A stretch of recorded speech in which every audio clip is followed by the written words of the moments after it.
looking to cap off the year with a win against Bruno Surace tonight, who is undefeated, 25-0 with 4 knockouts, making his debut outside of his native France. Munguia in the yellow trunks with the white trim, Surace in the black trunks with the yellow trim. Both fighters out of the orthodox stance. Munguia looking significantly, though, bigger in the ring tonight, Chris. Yeah, bigger upper body, bigger shoulders. Looks more filled in at 168 than his French opponent.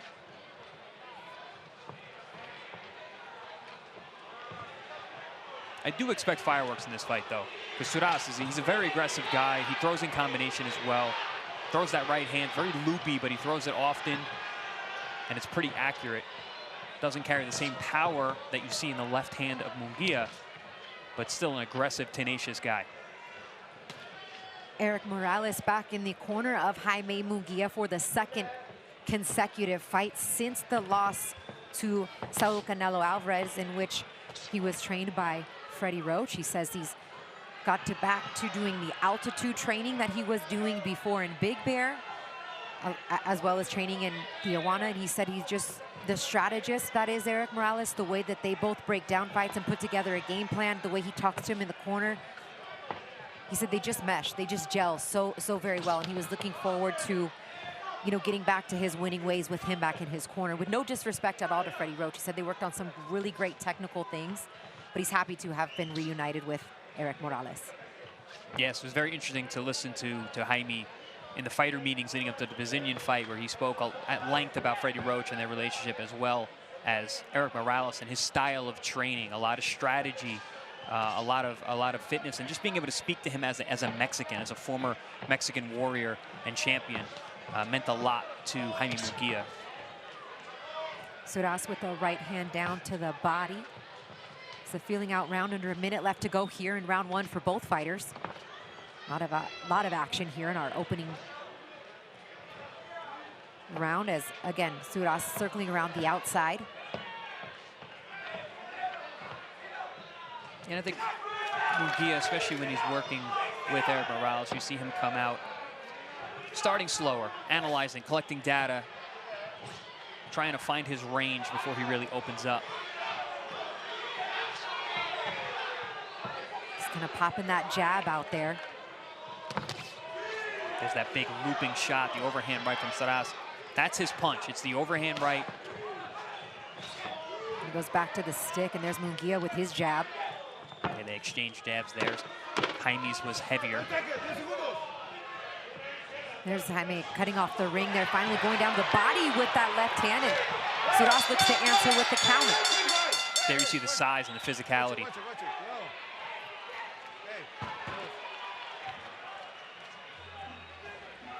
There you saw the size and the physicality of Jaime Munguia, who was able to bully Surace in his own corner just before the end of the bell.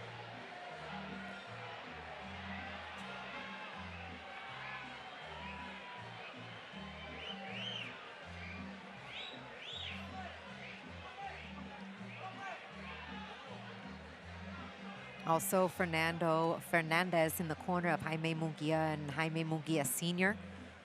in the corner of Surace. His father and also his chief second, Murad Hadou. Forgive my French pronunciations, I'm doing my best. Yeah, don't ask me. That's not my language either. So we take a look back at a few of the highlights. There wasn't a lot there in round 1. Now, there's a couple overhand rights from Surace, and then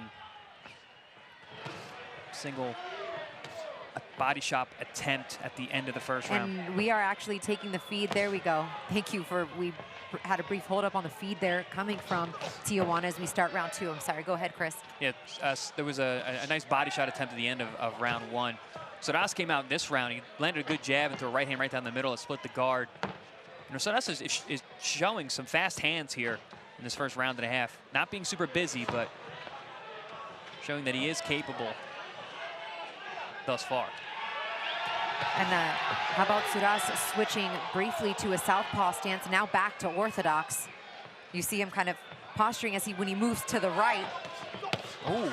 As he looks to throw that overhand right on Munguia. Tricky shot, though. He led with a lead uppercut that split the guard, landed well, and then a looping right hand that landed mostly in the glove. Oh, and a big left hand from Munguia has Surace on the canvas here in round 2. Huge left hand shot, slipped on the inside. And for the first time as a professional, Surace has hit the canvas. A ton of time here left to work for Munguia. Munguia taking his time, closing the distance, using that head movement, that tick-tock, side to side, trying to set that left hook up again. Oh, down to the body with 2 left hands for Munguia.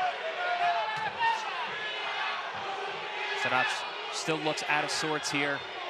Legs aren't quite underneath him. Right back down to the body. He is firing back, though, off the ropes. Munguia, you got to understand, he's looking for that liver. He wants to set that shot up. That's his favorite punch. It was the left hook to the head that put Surace down. But one of Munguia's best punches is that left hook to the liver. Under a minute left here in round 2. Surace down from a left hand. Fighting his way back now. Seems to have at least got his legs up under him now. A minute left to go. Some good recovery, especially for a fighter who hasn't seen the canvas. I've been knocked down as a professional in his 27 professional fights. Certainly seems to be moving around much better. Was letting those hands fly. Unleashing those quick hands that he has. 30 seconds here. Nice right hand connects for Munguia. Backed against the ropes is Surace. He goes back down to the body with the left hand. That was a nice right hand right down the middle, right on the point of the chin. Split the guard. I mean, that is a dangerous spot to be. Connects with the left hand up top once again. Ooh, nice. Just gets him to bite off a feint. Yeah, that was a hard feint. So a knockdown scored for Jaime Munguia in round 2.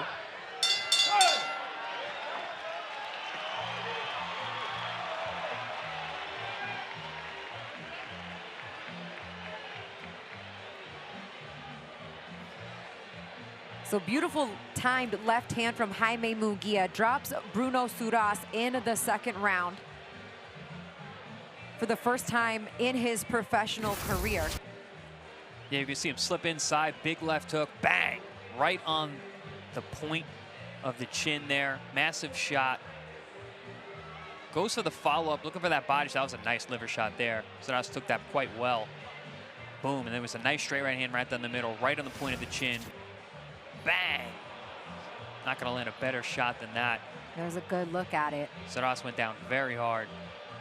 Got up hurt, but recovered well during the round, was letting those hands go, fighting off the ropes, keeping himself in the fight. Seemed to have righted the ship.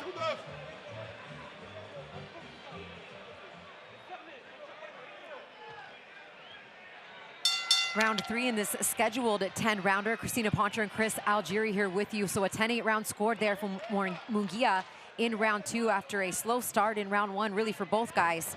Things heated up quickly, and then a slip there in the red corner. Ref right on top of that is obviously you get that condensation from fights before and water being poured in that corner. Dangerous spot to be there for Surace as Jaime Munguia continuing to stalk here in round 3. Goes right back down to the body with the series of punches, finishes up top with the left hand. Yeah, Surace does not want to be putting himself on the ropes the way that he did there. He's just going to allow Jaime Munguia to let those hands go in combination, and he's going to find a home for those shots. Side-to-side upper body movement from Munguia.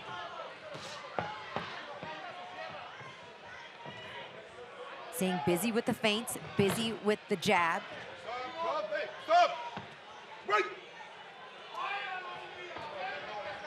Now Surace is going punch for punch at this point, which is not a good idea. He's not as big of a puncher as Jaime Munguia is. He should get on that jab, use those quick hands, look to score. Munguia is not known for his defensive prowess. A jab can get to him. Munguia looking to shoot the jab down low to the gut there. Cutting off the ring quite well. Really getting Surace right in position to land shots like that. Well, Surace is allowing him to walk him down to the ropes. And more you're seeing Munguia go down to that left hook to the liver, tenderizing the body of the Frenchman. Ooh, Right big overhand hand. right. Partially blocked, but still knocked Surace off balance. Literally lifted up his front foot. Up against the ropes once again. Munguia looking to shoot the left hand. Brings it upstairs first as Surace, much to his advantage, up off the ropes. And Munguia has done a good job actually making Surace miss because Surace is looking for one big punch at a time. He's not throwing the punches in combination like I've watched in his past fights. He's throwing singles, looking for home run shots, and Munguia seeing them a mile away. 40 seconds left here in round 3. Munguia stalking, following. Could be cutting off the ring better, but still putting a lot of pressure on Surace. Surace looking for any sort of opening to try to land a shot. If he's getting stuck in the mud, he's not moving those feet anymore. He's waiting on the one big shot. That's allowing Jaime to come in with combinations. There's a good little counter though with the left hand there from Surace. Listen, he's got fast hands and he's willing to fire them. Good shot there. Right hand, left hook combination.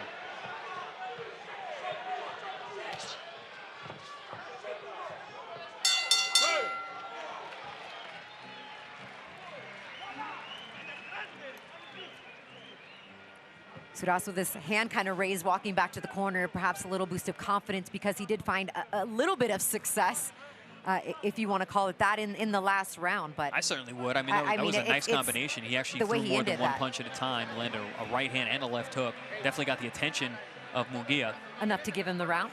No. No, spent way too much time on the ropes. Yeah, this body position here, with Surace leaning against the ropes and just covered up. It's not a good look. And some of those punches are getting through, but also you're catching flack. Those punches that are going through your elbow, going through the glove. You still feel those shots even though they're landing on the arm or the glove.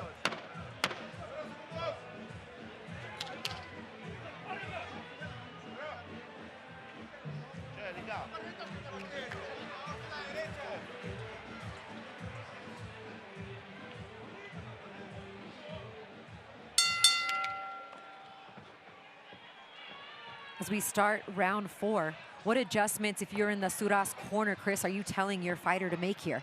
Use the jab, be more consistent with that. Pop that jab, at this position right here. Don't just back up and put yourself on the ropes. Also, throw in combinations. Stop loading up on single shots. You're not the power puncher here. Just a huge opportunity for Bruno Surace against, without a doubt, the best opposition that he's ever faced. And, you know, he does have a 25-0 record, but not necessarily against guys that have had winning records, as he tries to land a chopping right hand there on Munguia. Seems like both guys having a lot of trouble with the moisture on the mat. Well, and they're fighting outside, let's not forget, True. right? I mean, it's probably 50 degrees out there. There's got to be some precipitation, and a left hand lands there for Munguia around the guard of Surace. Being told it's 53 degrees out there right now.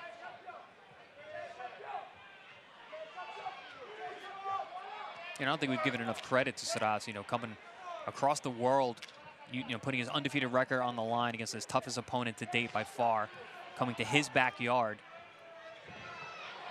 Absolutely, and he said he got the call 3 months ago, so he's had plenty of time, but he said, look, I have an opportunity to change my life, to change my family life, and I will do whatever it takes. I'd say he definitely trained for body shots, because Munguia has ripped some good left hooks to the body, and Surace has taken them well, hasn't really shown. Particularly with that left hand. Yeah, I mean, that's Munguia's weapon. That's one of his best punches, one of his favorite for sure. And he's landed some good ones, even on the hip and around the elbow.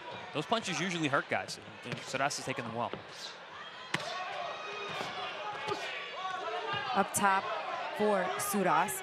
Nothing that's really caught the attention of Munguia through the first, nearly a minute left in the 4th round here.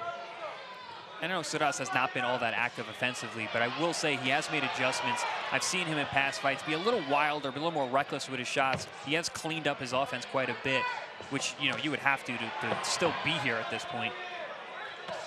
Down to the body again with the left hand for Munguia. Munguia now is getting more creative with the offense, mixing those punches up quite well. Especially nice uppercut lands there for Surace. Tricky shot up the middle, splits the guard. Jaime looked, couldn't tell if he was off balance, if that actually wobbled him, but he's coming right back. Yeah, he came back with the left hand to the body and a right hand around the guard of Surace, but that was a significant shot for the Frenchman. 15 seconds here in round 4. Down to the body uppercut of his own for Munguia. Surace is showing some good durability. Oh, overhand right for Surace. Solid into this round.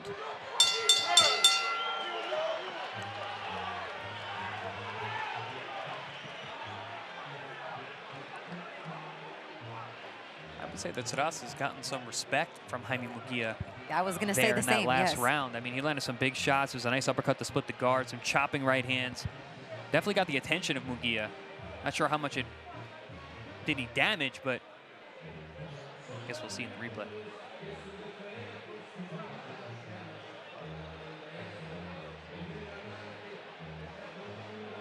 Here we see, again, Surace fighting off the ropes, coming back with some combinations, but getting stuck on the ropes too much and allowing Jaime to land some vicious shots. There was that tricky little uppercut. That was a little bit of a glancing shot that wasn't as clean as it looked initially. But shots like that are going to continue to boost the confidence of Bruno. If it did nothing else, it gave Surace the reason to raise his hands at the end of the round as he walked back to his corner. As we begin round 5.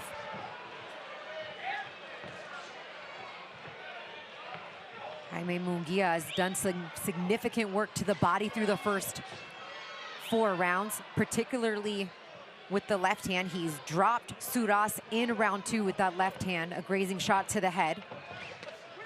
His counter there from Surace on the outside, a little pull counter with the right hand, catches Jaime Munguia just below the ear. Really important for Jaime Munguia. He told us to have one more fight before the end of the year. This, in fact, his 4th fight of 2024. Wanted to bring it back to his backyard in Tijuana, a place that he hasn't fought since February of 2022. Down to the body with the left hand. He goes wanting to put on a good show for his fans. Loading up along the ropes there, but Surace showing that he's a durable, physically strong guy. He puts that high guard up, doesn't leave a lot of openings, is willing to take those shots on the arms and the elbows. Side-to-side upper body movement, moving his way in. Surace smartly backs off against the ropes after his back touch is there and moving forward with the jab and then swinging wildly, missing with the hook is Munguia. Yes, Surace he's keeping it. Chopping right hand for Surace. He's keeping it very simple, keeping the guard up, looking to fight a counter fight. You know, waiting for Munguia to overthrow these shots, be off balance, and then counter. He's found a home for that lead uppercut.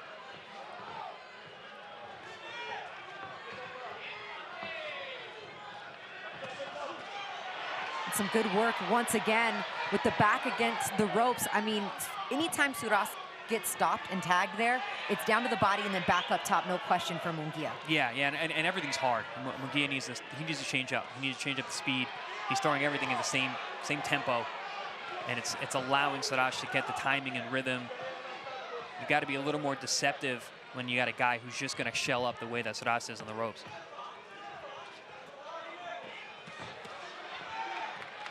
And for Munguia, how can he kind of get him to open up just a little bit more so he can land these shots a little bit cleaner? More of that we just saw, that jab. Use that jab, split the guard, keep touching him, take a little bit of power off the punches, and let the hands go a little more, throw in combination.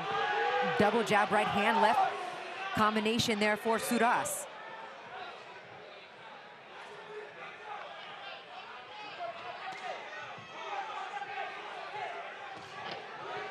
I just feel like you can see Surace thinking in there, right? Like he's really trying to figure out how he can get inside and land something on Munguia, who is continuing to feint, move side to side with the upper body movement, use the jab, and of course invest in the body. I think first and foremost, he's thinking about how not to take any more punishment. But that's kind of the goal, obviously, right? Not to take punishment and also look for openings. Because again, he's fighting a complete counter fight, counter tactics. So he's fighting mostly off the ropes here. You see Munguia going to work, but again, everything is hard. Just hard shots with both hands, not being deceptive, not setting punches up anymore. And then back comes Surace when he has these opportunities. Munguia overthrowing at times, gets off balance and leaves himself open for combinations like that. Not all of those punches weren't clean, but they're scoring blows for Surace.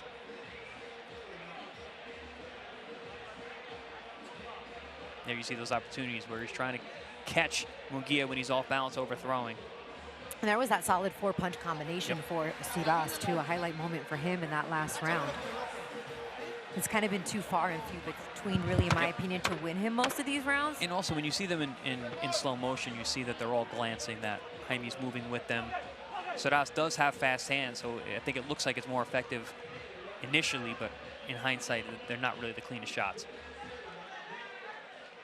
But I also think what you've been able to see with Jaime Munguia, especially with how this fight has gone, and really all the fights he's had, now second after Canelo, is that he's kind of tightened some stuff up a little bit in terms of how he's throwing his shots as well. You know what I mean? He's placing them to the body very well. He's using his jab. I mean, I know he's the kind of fighter that will take a couple to give his out.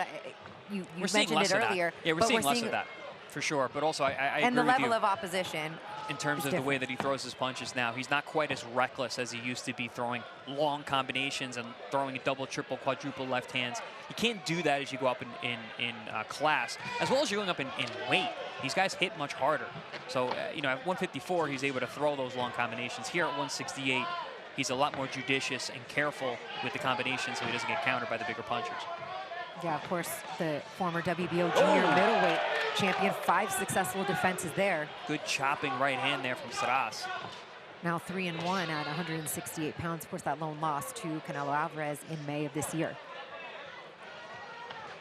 2 minutes left to go here in round 6. Down to the body, of course, combination starting again with that left hook. If you remember how Jaime Munguia was able to drop and hurt Surace early, was punching with him. At this point, they're taking turns. It's your turn, my turn. Surace is waiting. He allows Munguia to work with his hands up, and then as soon as he's done, he throws.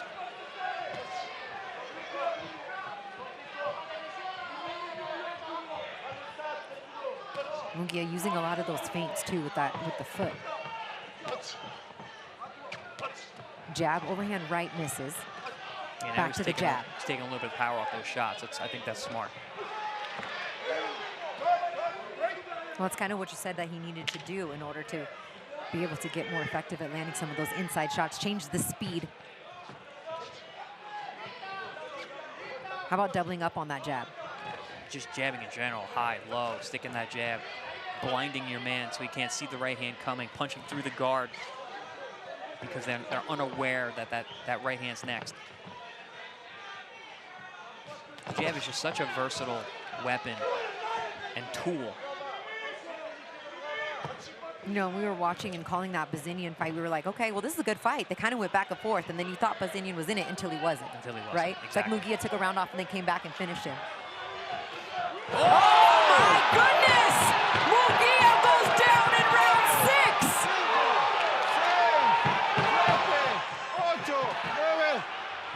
He's done! Oh my goodness! He does not beat the count! It is over! One punch knockout. Surace has knocked out Jaime Munguia! Wow! Oh my goodness! What an upset in Tijuana!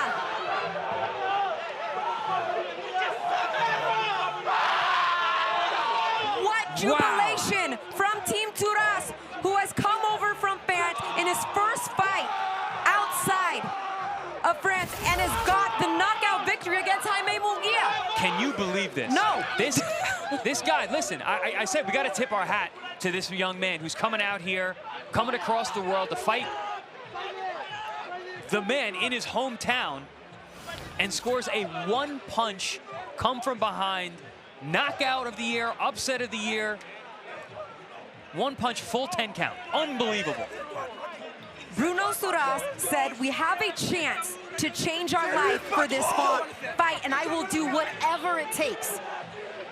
Tonight, it took one right hand that dropped Jaime Munguia.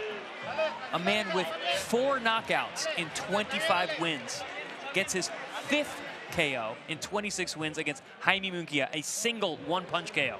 Unbelievable. The cleanest punch he landed all fight. Yep. One punch, and he doesn't beat the count. You know, and I was going to say it, Jaime just looks he looked uninspired. And now look at the way he's acting in the corner. He's smiling. With great risk comes great reward. And this opportunity for both guys, I want to get in another fight before the end of the year. I want to have a big 2025. I want to give a fight back to my fans in Tijuana. And for Bruno Surace, the same. I want an opportunity to change my life, to change my family's life. Well, he did. He changed his family's life. France has a new top super middleweight. Wow, unbelievable. I mean, perfect shot, wide open. And listen, he had a game plan. He was going to wait his turn, wait for Jaime Munguia to overextend himself and counter when he had the opportunities. And you see the expression on the face of Julio Cesar Chavez Sr., who was on the air there ringside on the apron, just could not believe the shot. I mean, just flattened him, Chris. Flattened him with the right hand to the chin. Off the mat, you know, got up at the count of 9.5, but was too hurt to continue. Ref made a good call, stopped the fight. Unbelievable. Unbelievable. Wow. Wow, what an upset. Congratulations to Bruno Surace. That's why you fight the fight. Yeah, that's why you take the risks. I mean, coming into this fight, what really did he have to lose, Chris? Yeah, well, exactly. I mean, listen, he was coming across the world, like I said, and you know, I'm sure he got a nice little payday, but he was going in against a monster in his hometown and did exactly what he needed to do in order to get the victory. And you know, he had a game plan, he executed it, he stayed calm under pressure, got hurt badly in round 2, got dropped, never been down before, got up, righted the ship, got right back to work, right back to the game plan, and found a way for that right hand and ended the night. I mean, just absolutely snapped the head to the side, flat on his back, Jaime Munguia. You know, I had mentioned how Jaime Munguia was being a little more judicious with his punches, not just going to the win, because he's fighting guys that are bigger. He's fighting in these higher weight classes. Because of this reason, I don't care, you're a 168 pounder, you can punch. I mean, it's not like the 154 pounders he used to fight. These are 168 pounders, all these guys can punch. The only other guy to put down Jaime Munguia was Canelo Alvarez. Now, Canelo puts him down, and now Brunello puts him down, and puts him out. Puts him out. Wow, the first knockout loss in the career of Jaime Munguia, and the biggest win in the career of Brunello Surace. Where is Surace hiding this power? 4 KOs in his 25 wins. Comes out with a one-punch KO over normally very durable Jaime Munguia.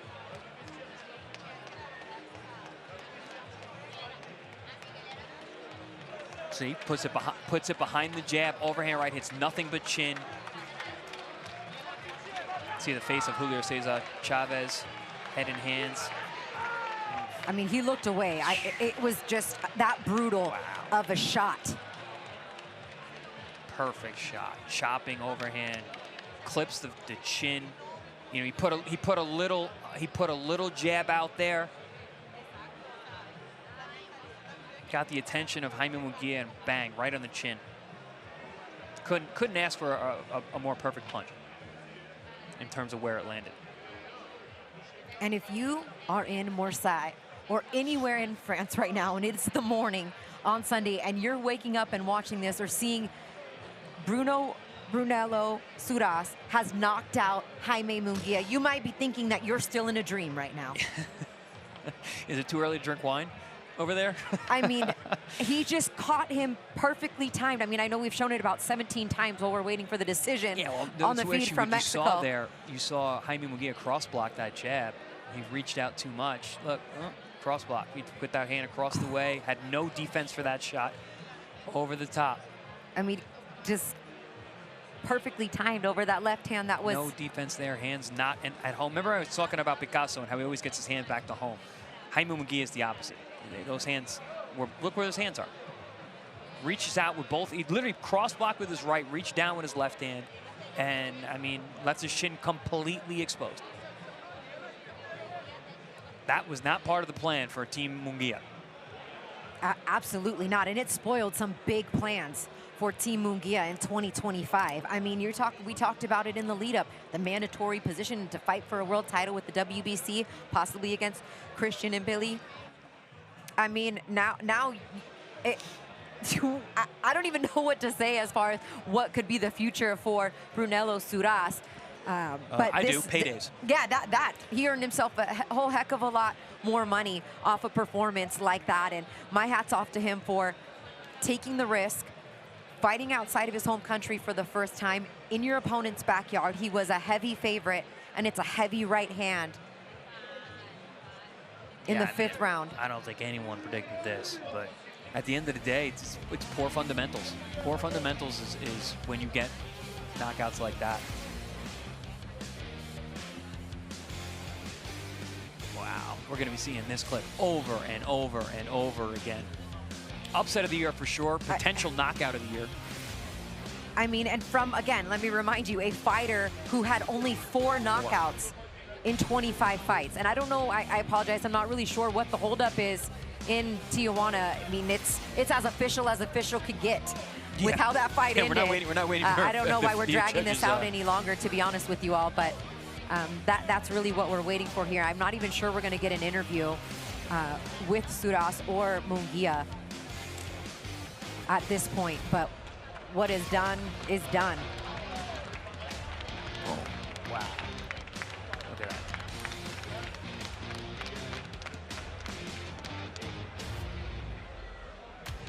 And I guess they're just deciding to continue to show more shots and different angles of the knockout. If you look at Surace's face there, his eyes, he's locked in. Again, I kept saying he had a game plan. He was waiting for Munguia to overextend himself. Jab, overhand. And I said from the beginning, what was the punch to look out for from Surace? It was the overhand right. That's his favorite punch. That's the punch he throws. He throws it like he hits hard. I didn't think he did with 4 KOs in 25. Apparently he does.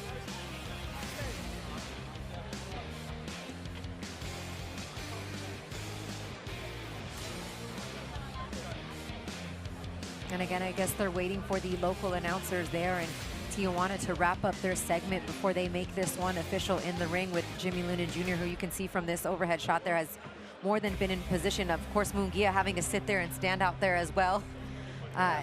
You know, these fans that have traveled to see him in Tijuana. And for Bruno Surace, I mean, I would love to hear what he had to say and what he has to say, and even for Jaime Munguia as well, and what the plans are for both of these guys in the future. Now we don't know. A lot of things up in the air right now as Bruno Surace plays spoiler tonight with a huge upset and is now 26-0 as a professional with 5 knockouts. Jaime Munguia will fall to 44-2 with 35 knockouts. I mean, how big of a step back is this for Jaime Munguia? Oh, this is potentially occurring. Yeah, I mean, with a deep division like this, you know, he's going to need to take some time. I mean, he wanted to get that 4th fight in, but now, you know, he's got to recover from this, and then we got to recover from physically. You know, but what about psychologically? You know, we mentioned that in the last fight, coming off the loss to Canelo, getting back in there, getting back into feeling like you're that guy. Well,